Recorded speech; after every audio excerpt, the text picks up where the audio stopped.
तो बहुत शुरुआती हैं, लेकिन 10 सीटों पर आप आगे चल रहे हैं। बड़े बड़े जो तीनों चारों आपके चेहरे हैं वो पीछे चल रहे हैं। आप भी इंतजार करेंगे या कुछ अभी संभावनाएं नजर आ रही हैं आपको, बदलेगा ये मंजर? देखिए, मंजर तो पूरा उलट पलट हो जाएगा, क्योंकि आप पुराने परिणामों के बारे में भी बात करें तो आम आदमी पार्टी को एग्जिट पोलों ने कोई बहुत ज्यादा नहीं दिखाया था। बिल्कुल।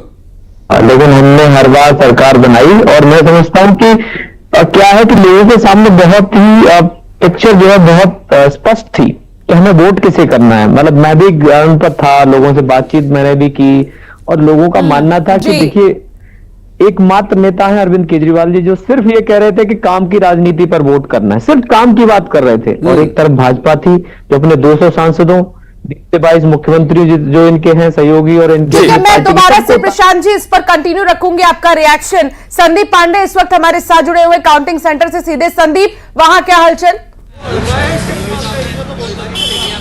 देखिए, बैलेट पेपर की काउंटिंग चल रही है। इसके अलावा थोड़ी देर में ईवीएम ओपन कर दी जाएगी। दिल्ली के 17 विधानसभा सीटों पर 17 स्ट्रांग रूम बनाए गए हैं, और यहाँ पर काउंटिंग सुबह 8 बजे से शुरू हो गई थी।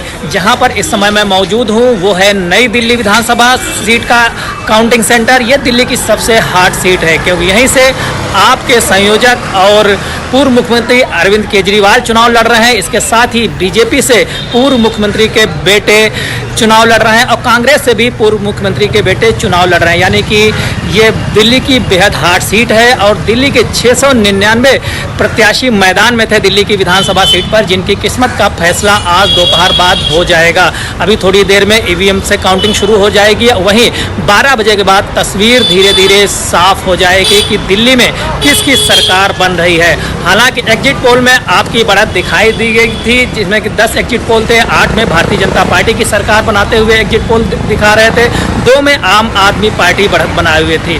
लेकिन दोपहर बाद तस्वीर साफ हो जाएगी कि दिल्ली की गद्दी पे कौन बैठेगा। आम आदमी पार्टी खुद की सरकार बनाने का दावा कर रही है, वहीं भारतीय जनता पार्टी दिल्ली में भाजपा का शासन लौटने का दावा कर रही है। लेकिन ये तस्वीर दोपहर बाद पूरी तरह साफ हो जाएगी कि दिल्ली में किसका शासन चलने वाला है। बिल्कुल संदीप, अब एक सवाल और रहेगा संदीप आपसे, वो ये कि जो प्रशासनिक स्तर पर व्यवस्थाएं की गई हैं, वहां पर प्रशासन के द्वारा क्या व्यवस्थाएं हैं, पार्टियों के जो कैंडिडेट्स हैं, क्योंकि वहां पर आते हैं अक्सर काउंटिंग सेंटर्स पर, ये देखते हैं व्यवस्थाएं किस तरह से चल रही हैं। दिल्ली पुलिस के लिए भी एक चुनौती रहती है कार्यकर्ताओं को, कैंडिडेट्स को रोकना, काम ठीक तरीके से चलता रहे, पारदर्शिता को बनाए रखना। चुनाव आयोग के लिए भी बार बार आम आदमी पार्टी सवाल उठाती रही है। तो व्यवस्थाओं के बारे में बताइए, आसपास की तस्वीरें अगर आप दिखा सकें तो संभव हो। ये काउंटिंग के लिए 19 सेंटर बनाए गए हैं, और ये नई दिल्ली विधानसभा का काउंटर है। यहाँ पे जो काउंटिंग सेंटर है, करीब 4 विधानसभा सीटों के यहाँ पे काउंटिंग हो रही है। और जो 100 मीटर पहले दिल्ली पुलिस का पहरा है। इसके अलावा जो काउंटिंग सेंटर है वहाँ पे अर्धसैनिक बल तैनात किए गए हैं, चप्पे चप्पे पे सुरक्षा बल तैनात है। यहाँ से आम आदमी की एंट्री पूरी तरीके से बैन है। जिनके पास बने हैं वही अंदर जा सकते हैं। इसके अलावा किसी की भी एंट्री काउंटिंग सेंटर की तरफ नहीं है। 8 बजे से काउंटिंग यहाँ शुरू कर दी गई थी। जो पार्टियों के एजेंट हैं उनके सामने बैलेट पेपर का बॉक्स खोला गया, वहीं ईवीएम की सील भी एजेंटों के सामने ही खोली जाएगी। सभी पार्टियों के एजेंट्स वहाँ पे जो मौजूद हैं उनको विश्वास में लेकर अधिकारी वहाँ पे दिखाएंगे कि जिस तरीके से वह सील की गई थी ईवीएम, उसी तरीके से यहाँ पर ओपन की जाएगी, और इसके बाद ईवीएम की गिनती शुरू होगी। रुझान आने धीरे धीरे शुरू हो गए हैं, लेकिन ईवीएम के रुझान भी कुछ ही देर में आने शुरू हो जाएंगे, जिससे तस्वीर साफ हो सकेगी कि किस पार्टी का कौन सीट पे कौन सा प्रत्याशी आगे चल रहा है, किसका दबदबा दिख रहा है। लेकिन एग्जिट पोलों की बात करें तो भारतीय जनता पार्टी की सरकार दिल्ली में बनते हुए दिखाई दी गई थी, लेकिन आज तस्वीर पूरी तरीके से साफ हो जाएगी कि दिल्ली में किसका शासन होने वाला है। ठीक है, एक 4 मिनट पहले का अपडेट भी हम दर्शकों को दे देते हैं, जहां रिठाला से भाजपा के कुलवंत राणा आगे नजर आ रहे हैं, तो दूसरी तरफ बल्ली मारान से आम आदमी पार्टी के इमरान हुसैन आगे नजर आ रहे हैं। ओखला से भाजपा के मनीष चौधरी ने बढ़त बनाई हुई है। तो ये हाई प्रोफाइल सीट्स और बड़े चेहरों के बारे में हम आप तक जानकारी पहुंचा रहे हैं। इस वक्त जो सतीश उपाध्याय है वो पीछे नजर आ रहे हैं मालवीय नगर से। तो दूसरी तरफ और भी कई ऐसे चेहरे, आतिशी को भी लेकर जानकारी ये मिली थी कि अभी वो पीछे नजर आ रही है और मनीष सिसोदिया भी, लेकिन धीरे धीरे अभी ये चेंज होंगे। हर एक सेकंड में हम कह सकते हैं कि चेंजेस हो सकते हैं, इसलिए अभी हमें शायद और भी ज्यादा इंतजार करना होगा। जब धीरे धीरे काउंटिंग का सिलसिला आगे बढ़ेगा तो जो तस्वीर है वो और भी ज्यादा साफ हो जाएगी। प्रशांत कुमार हमारे साथ जुड़े हुए। प्रशांत जी, अपनी बात आप पूरी कर सकते हैं।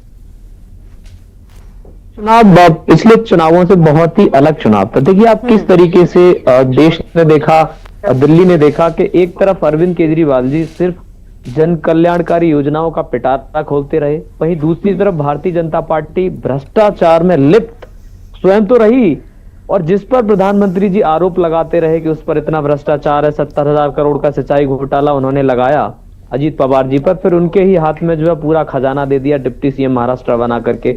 और खरीद फरोख्त किस तरीके से कितने राज्यों की सरकार गिराई गई, पार्टियां तोड़ी गई, ये जो है इस तरीके की राजनीति, इसके खिलाफ लड़ना आम बात नहीं है। जिनके हाथ में सब कुछ हो, जिनके हाथ में चुनाव आयोग हो, जिनके हाथ में सीबीआई, आईडी, ईडी, आईटी सब कुछ, एसीबी कल आपने देखा शिकायत हमने की कि हमारे एमएलए को जो फोन किए जा रहे हैं, 15-15 करोड़ रुपए के ऑफर दिए जा रहे हैं, हमने शिकायत की और वो हमारे घर आ गए। तो ये मजाक बना दिया इन लोगों ने। लोकतांत्रिक मूल्यों को खत्म करने की जिस तरीके से ये भ्रष्टाचारी पार्टी ने कोशिश की है, इस सबका जवाब दिल्ली की जनता ने एक ऐसे व्यक्ति को जनादेश देकर के देगी जिन्होंने सिर्फ काम की बात की। आप देखिए अरविंद केजरीवाल जी जब भी मंच पे जाते थे, जनता के बीच जाते थे, वो सिर्फ ये कहते थे कि देखिए मेरी योजनाओं से आपको दिल्ली के प्रत्येक घर को लगभग 25,000, 27,000, 30,000 इस तरीके का फायदा हो रहा है। पानी, बिजली से, स्वास्थ्य योजनाओं से, बसों में फ्री यात्राओं से। प्रशांत जी, शिकायत तो यहां तक भी आ रही थी कि लोगों को 6-6 महीने हो गए सिर्फ काला पानी उनके टोटियों में से गिर रहा है, गंदा पानी आ रहा है और बिजली की रीडिंग अगर एक भी अगर ऊपर हो गई तो फिर उन्हें जो रेगुलर बिल आता है उससे भी ज्यादा बिल भरना पड़ रहा है। ये लोगों की शिकायत है। ये इलेक्शन में जो हमने लोगों के बीच जाकर बातचीत की, तो ये क्या दावे लोगों ने स्वीकार किए, ये हम कैसे माने? ये लोगों की शिकायत नहीं थी, ये भाजपा वालों की शिकायत थी और स्वयं प्रधानमंत्री जी ने माना कि वो ये इसी यमुना का पानी पीते रहे। तो मुझे लगता है उन्होंने काला पानी तो नहीं पिया होगा। तो ये सिर्फ जो है बेवजह के बेबुनियाद आरोप थे और इन आरोपों को जनता भली भांति जानती है। देखिए जनता दिल्ली की बहुत ही समझदार है। उन्होंने हर बार जो है अरविंद केजरीवाल जी को, जो काम की राजनीति के लिए जाने जाते हैं, इस देश में अगर काम की राजनीति की शुरुआत की तो वो नेता है एकमात्र श्री अरविंद केजरीवाल जी, जो हमेशा काम की बातें करते हैं, वो इधर उधर की बात नहीं करते हैं। और दिल्ली को लोग जो है काम की राजनीति को पसंद नहीं, ये बात तो आपने सही कही, क्योंकि दिल्ली जल बोर्ड के कुछ ऐसे इंजीनियर्स थे जिन्होंने यमुना से, हरियाणा से आने वाला जहर जो है वो रोक दिया था। अरविंद केजरीवाल का कहना है कि हमने टीम लगाई थी और यमुना में जो जहर हरियाणा से मिलाकर भेजा गया था वो हमने पहले ही रोक दिया, नहीं तो दिल्ली में तो बहुत ज्यादा नरसंहार जैसी स्थिति हो जाती। प्रियंका जी हमारे साथ जुड़ी हुई हैं। प्रियंका जी, जिसने पहले शिकायत की वो सही है, क्या ये बात सही है?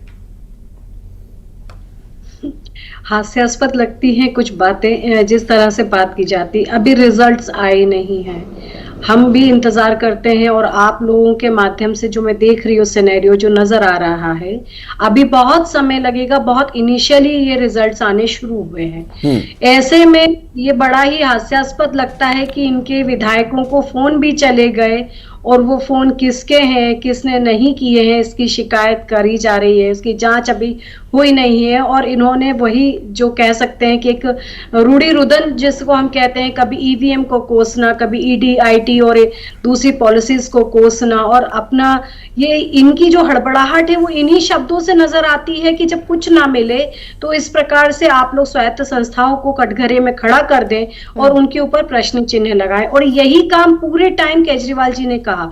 गुजरात जाते हैं, कहते हैं मुझे ऑटो में घूमना है, सिक्योरिटी नहीं चाहिए। जब दिल्ली में आते हैं सिक्योरिटी के ऊपर से सवाल खड़े कर देते हैं। हमारे भाई बहुत अच्छे से बात कर रहे हैं और मैं भी लोकतंत्र की इस खूबसूरती में विश्वास रखती हूँ कि विपक्ष भी होना चाहिए, सत्ता पक्ष भी होना चाहिए। परंतु जब वो इतनी बातें करते हैं, आतिशी जी को लेकर के आप इतनी अच्छी बातें करते हैं, पर वहीं फाउंडर मेंबर स्वाति मालीवाल जी को लेकर के एक भी विधायक ने आवाज नहीं उठाई।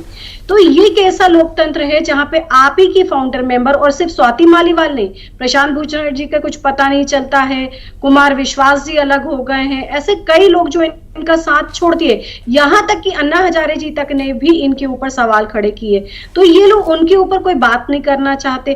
क्यों आपके ही लोग आपसे विरुद्ध हो गए और आज आपके साथ नहीं खड़े हैं, और जो खड़े हैं वो अपनी अपनी सत्ता की लोलुपता दिखाते हैं। केजरीवाल जी यहाँ तक अड़ गए कि मैं तो जेल से शासन चलाऊंगा, वो उनकी जिद थी।